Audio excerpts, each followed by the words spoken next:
Adi, menurut bacaan Mas Adi, ada berapa kubu kira-kira yang akan muncul?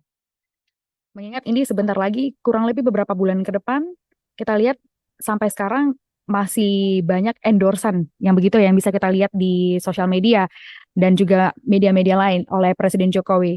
Gimana menurut Mas Adi? Kalau melihat konfigurasi politik saat ini di 2024 sangat mungkin hanya akan ada tiga poros. Oke. Porosnya Prabowo Subianto, porosnya Anies Baswedan, dan porosnya Ganjar Pranowo. Oke.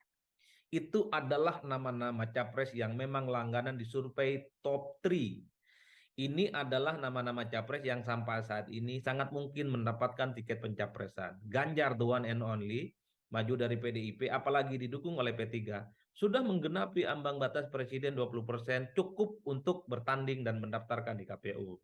Begitupun dengan Prabowo Subianto, dengan PKB, Prabowo sudah menggenapi ambang batas presiden 20%. Kemudian Anies Baswedan, gabungan tiga partai, Nasdem, PKS, dan Demokrat cukup sebagai syarat untuk mendaftarkan ke KPU sebagai menggenapi ambang batas presiden 20%. Itu konfigurasi politik saat ini.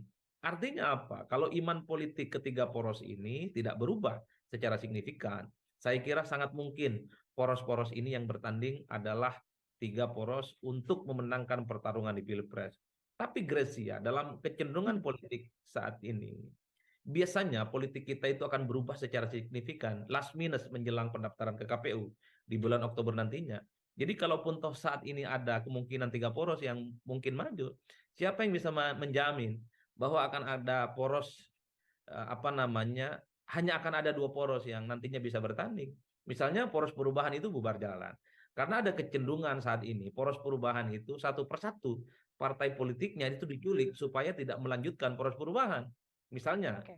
ketika Yang Partai kemarin itu. Demokrat, Mm-mm. ya, ketika Partai Demokrat diajak koalisi dengan Golkar misalnya.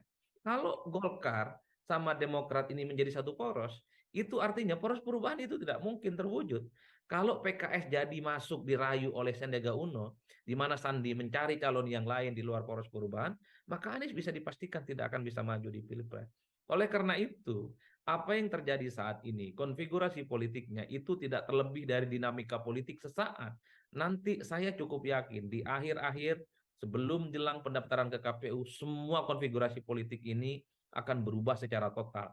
Oleh karena itu saya menduga last minute-nya di tikungan akhir, rasa-rasanya hanya akan ada dua calon yang akan bertanding di Pilpres 2024. Saat ini tiga, tapi di akhir saya yakin hanya akan ada dua poros. Bukan ada tiga atau apalagi empat. Oke. Sudah tahu informasi terbaru belum? Kalau belum, langsung cek YouTube Liputan 6 SCTV. Jangan lupa subscribe, komen, like, dan juga share.